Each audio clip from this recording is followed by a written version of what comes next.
Good afternoon. How are you Good doing? afternoon. Always good to see you. How are you? My pleasure. So GRV is actually I can call him a homie. Yes? So it's because since 2017, I've Yes. been following My your movement. movement. So you started with L- Koa Party. You Yes. contested Local for government chairman. local government chairmanship, and then in Ikeja, Yes. then you ran a very fantastic campaign, door to Yeah. door. Yes. And I saw you after the election. You Yes. told me a few things, and Yes. then 2019, you crossed to PDP. PDP. And then I'm wondering, then again, you contested for Senate to Sam. represent Lagos West. Yes. And then again, you moved to Labour Party in 2023. Yes. Yes. The first question is, you know that in 2017, you told us then that it's because you did not want Godfather. That's why you're looking for parties you can build together. Yes. But then you decide to join parties that already have the big platforms. Uh, is it that the ideologies of these parties you have used so far align with your vision at some point, or is it that you are adjusting the ideology? And what's the ideology? And That's a very, very interesting angle to come from on that question. Um, for me, sometimes the decision to move from COA to PDP was based on practicality in terms of structure. okay. The ideology is one of entering into government on a platform that allows for the people to be put first. That's my personal ideology politically, Okay. right? I mean, when I say politically, obviously, I'm not talking about, okay, do you believe in capitalism or socialism or what type of, are you center, left, or right? No. You see, because the politics and democracy and the process of electioneering in Nigeria is so somehow, right? You know, in America, they have their election, everybody's going to work. As you are going to work, you just go and vote. There doesn't need to be a party agent, no police. So, you know, people vote is relatively very transparent, right?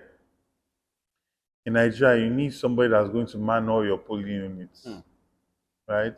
In Lagos State, I think at last count we were about 13,200 and something human beings For in each, for so that's for so 13,000 something polling units. So you need at least one human, right? Generally, you want to have at least two people. So you're already at almost 26,000 human beings. So to do that, you need to have a certain level of followership, movement, structure to be able to do that. So that's what I mean by practicality. But the main thing for Lagos politics, for me, has always been a situation where we must be in a party that believes in the interests of the people, that shows empathy, a party that, you know, does not have a situation where I will be beholden unto one man to be taking the revenues of Lagos State to be given to him, right? A party that the wealth, the commonwealth of Lagos will be used to develop Lagos State. And a party that can be open to transparency and accountability. But you see, when you start talking transparency and accountability, it's like breeze blow, fire and open.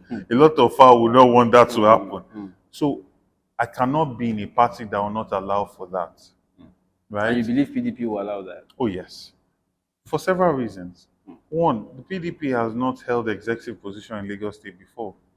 So the interest, there's nobody whose interests are entrenched, that they've done disgraceful things, that will be ashamed of openness and accountability. In fact, all of them want it because they want us to be able to account for our huge debt profile in Lagos State that does not match the reality of what we are seeing around us, right? We want to understand why they say they are spending so much money, but we are not seeing any. They are spending money on a bridge. We could have had three bridges for it, but we are getting only one. We want to be able to see that accounting. Right? So yes, PDP would have allowed that, Labour Party would have allowed that. Right? So that's my motivation. And just a situation where you can actually govern in the interest of the people. And I feel that that cannot be done in the ruling party, right? So if you want to say, okay, what's your overarching um, motivation in your decision making, I think can hold on to that. And then you went on to contest for governorship in the Labour Party. And then again, you changed what you're contesting for each time as you move to a new party.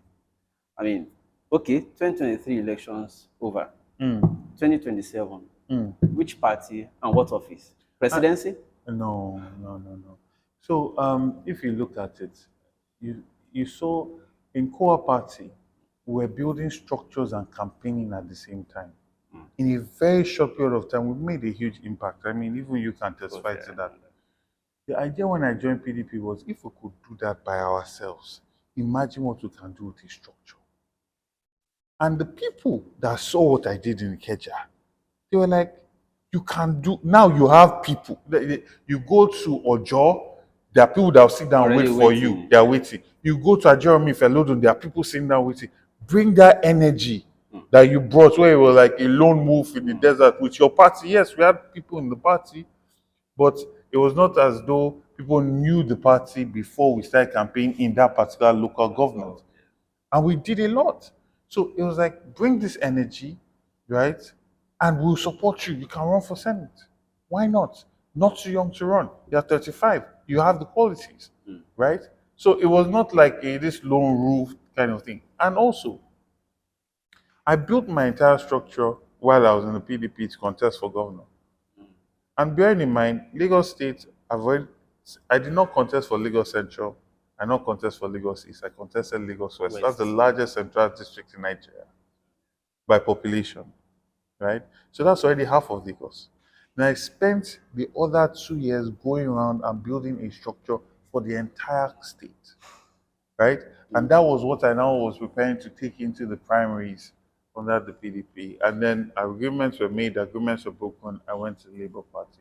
So no, I'm not in a rush to go jump let's go to another level now. We've made a lot of inroads in Lagos State. We've gained a lot of ground. We're doing a lot of community work, a lot of community engagement So you work. stay in Labour? I believe so. I believe so. You know, I mean, 2027 is still far, but we are doing a lot of work in our party to build it out, to continue doing outreaches, continue, penetrating and making it a bigger household name, right? Um, so, you know, that's what we're going to keep doing. We heard from Jando at that time. He said something. You're smiling already. I don't know what you're going to tell Okay, me about good. Jadot Well, today. No, you what can say, happened? what did he say? Okay, No, I want to what hear what he happened? said. I'm curious. Yeah, well, he said there was some a breach of some agreement or something. I didn't really pay attention to the deal, All but I know right. you will tell us. No, I don't know what you're talking about. I not breached any Okay, agreement with fine. him. What happened actually? Why did you leave the PDP? Okay, it's very simple thing. I wanted to contest for governorship. I built my structures to go into it. Our leaders in the party felt that as opposed to going against each other, let us be on the same ticket. I was insistent I wanted to contest, though insistent that, if you've gone into a party, into a primary and, gone against yourselves, it'll be very hard for you to come back together. You are younger, he's older. So these are leaders of the party. I agree, no problem. We shook on it. There was an agreement that I'll be announced as a deputy. Fortunately for me, because like I was saying earlier, it's like the story of Joseph where his brothers pushed him to his destined place. Fortunately for me, he had other plans, right? And once he announced that he had other plans, I'm not the kind of person that you want to struggle for it or fight for your. No, there's no fight for anything. I'd already agreed. As I did agreed, not yeah. go into the primary. I did not go into the hall. From where we agreed, I turned back, got to my car, and left. Right? So I did not even contest. All my delegates were inside waiting for me. I did not come in. So it was a situation where, he did not honor the agreement that I believe we made. He might have another theory, which is fine. At this point, I honestly don't care. And I left. but I'm a very resilient person. You don't make an agreement with me and, you know, Change it overnight change it overnight and think I'll just go into one corner and just and sit sit down. down. I'm not that human being. You will You know, start working on that's other not the things. family I come from. That's not the energy that I carry. I will take a leap of faith in a party that I might not even know because I know the quality that I'm carrying inside me and the empathy, and I know that the vision and the message, and I know that there are people that will connect, and I will come out. You know, I'm not that light you can put cover. No, not that person. So that was his own mistake that I made, but fortunately, it worked out for our good. I'm very grateful to God for His guidance Well, and all of that. he said that the leaders of the party wanted to impose who will be his running mate on him, and that he felt, oh, just like he also did not want godfatherism, he also said he also didn't want imposition. That was the way he put it. Uh-huh. So the leaders So, of the party, as far as I know, and they've all come out on TV and they've talked. They've given their own side of the story. This is not new information. just For agreement public that TV, was sorry. they said that it was even his suggestion. Hmm. If you know me, Hmm. I did not go and buy party tickets to be deputy to anybody. Hmm. But sometimes you look at the bigger picture and you see, and they sold an idea that, you know, this ticket will be a very powerful ticket. Of course, everybody was looking forward to that Right. in So Lagos. he had other ideas and he believed it's a powerful ticket. But you know, we saw what that ticket got for him. And to be honest, everything worked together for good. So me, I'm just grateful They're to just God. good. That's the past. I don't really pay much Uh, attention. if the APC invites you, for instance, say, oh, GRV, you are such a movement already. Let's work together. Any possibility? Work together on what?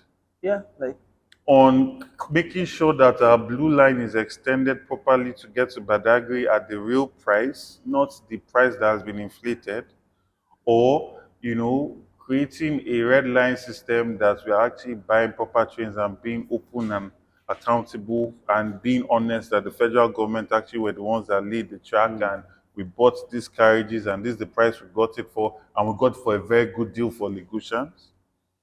are you saying you don't believe someone is doing well?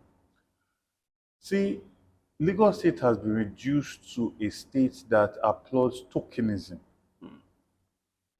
They steal so much from the system and they throw tokens in your face and you clap.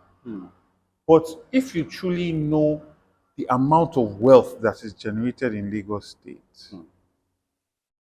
and the amount of debt that Lagos State is in, and you look at the reality on ground, you see that there's a lot that has to be accounted for. Trillions of naira needs to be accounted for. The development in Lagos State is by virtue of private individuals, private entities, private private aspirations. When you look at parts of Etios like Kate, for instance, I go and see all development there, it's private individuals, right? Private individuals are doing so much in Lagos State, which is why very people when those same private individuals want to vote, if they are not voting for a party, they are bad people, they cannot vote. But they contribute so much, right? From all over Nigeria. I said people, if you take the top richest people in Nigeria, they all have a house in this Lagos. If you take the top biggest companies in Nigeria, they all have a base in this Lagos. You see, so that's the level of financial inflows and contributions that happen in Lagos State. So, as far as I'm concerned, you have very half-baked policies. You have a situation where a blue line was supposed to, the entire train system was supposed to be about 165, 170 kilometers. They barely done 16 kilometers in, 14, 15 years? And we are clapping for that. That's a failure, right? Their books say that they budget, they spent almost 1 point something billion dollars on it, but the people that actually are doing the line say it's cost about $100 million. That discrepancy, who is explaining that discrepancy?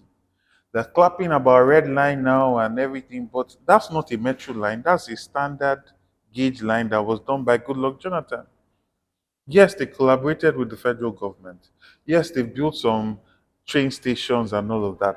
But we are talking about what Lagos State has done in terms of laying track. You must lay track before you buy the carriage and the station. That's the core, right? And if based on their record now, if it's taking 16 years to do 16 kilometers, how many years is it going to take to do 160 kilometers of rail? And the problem is that they don't want to open to the private sector to do. That's one. Two, they're also there's also a situation where they are overpricing things, which is what is making it so difficult for them to achieve what they need to achieve. Right? So these are the factors that's creating a situation where Lagos State, as opposed to, is being held back. The state's development is in traffic, like perpetual traffic that made you get here late. You understand? You don't want me to remember that, please. So I mean, yeah, and also another thing to talk about. There is this almost notion that they must punish the Lagosian for the work that they are doing. You must see us working and be punished. You must sit down in traffic, because it's almost as though they want to inflict pain. They want you to feel the pain. So they know that they are working. Civilized nations like Japan, England, they have ways that they work it out so that minimum infraction and inconvenience is imposed on these people, whether they are working at night or they are creating, alternative routes that allow for, proper movement with the least amount of inconvenience. Well, generally, there's cry about hardship in Nigeria. Yes. And then people believe that it is occasioned or premised on the removal of subsidy. All of these hardship are, sprouting from it. What's your view on removal of subsidy? It's a mixture of things. You see, because one must really ask themselves, the last two presidents that we've had said that there was corruption in the whole subsidy process. In fact, I remember the video where the former president said there's no such thing as subsidy. But somehow subsidy even got bigger under his government. I read an article in The Economist, I think about 3 weeks ago, saying subsidy is back. Yes. So which subsidy removal are we talking about? That's one. The second thing is, you see, there has been a continuation of a government that lacks empathy, embraces waste, maximum corruption. I mean, look at the corruption that we've seen, the Betty Edu, I think, that was moving money to private accounts, stealing huge amounts of money, they're profligate, right? You enter a government, you know the state of the economy, you know what your numbers are saying. Or maybe he did not know, but I believe he knows. He should have known. I mean, this is a man that has been governor before, right? And then in the budget, you're allocating imported foreign cars for yourself. You are contemplating buying a private yacht. You're getting so many cars to the first lady. So even the optics, you want us to suffer, but you just seem to be the one enjoying. Your son is flying private jet to go and watch polo, the presidential jet. Does that show leader that has empathy? That's why the disconnect is so loud. The disconnect is so loud. You don't have a leader that came as a servant leader to say, this is the situation we are in. All of us are going to tighten our belts. You want to innovate the presidential lodge, but you just built a house that's on Bodilon and Queen's Drive. Why are you, with all the hardship, why are you renovating that one? You see the money allocated for the Chief of Staff's office. You see the money allocated for Chief of Staff's house renovation. You just see a political elite that remind me of Marie Antoinette. They are out of touch. They don't realize the reality that the poor are living with. That's why they did not set a plan for palliatives before removing the subsidy. So if you have the heart of the people in mind, you will first ensure that they will be taken care of before you implement this policy. And then you will carry yourself.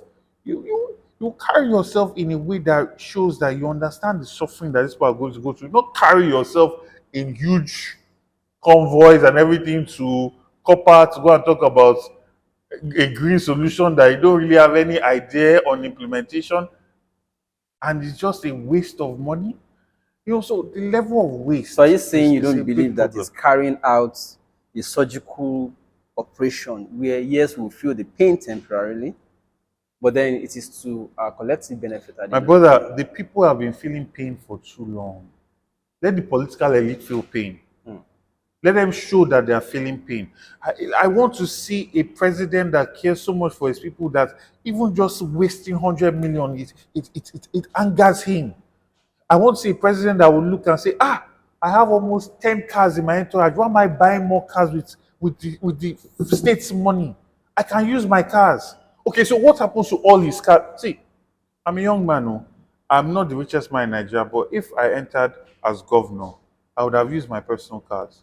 Because what will happen to my cars? They'll just be parked, they spoil. If when you are using cars like that, if you don't use them for a long time, they start to go bad. So I know that my people are suffering. Why do I have, or at least even a president that will go to Nord Motors or Innocent or any of the locally made, okay, you guys customize a presidential car for me. That's a made in Nigeria car, right? We need, you see, what has been happening since 2015 is same of the same. Just politicians entrenching themselves for their own selfish interest without any visionary ideas, transformation ideas that will move things forward, right? And that's why we just keep going downhill. So talking about if you had won as governor, if you had won, I mean, let's start with what do you think was missing that didn't you, because you almost got it, right? What do you think was missing that if you fix that, the next one is sure?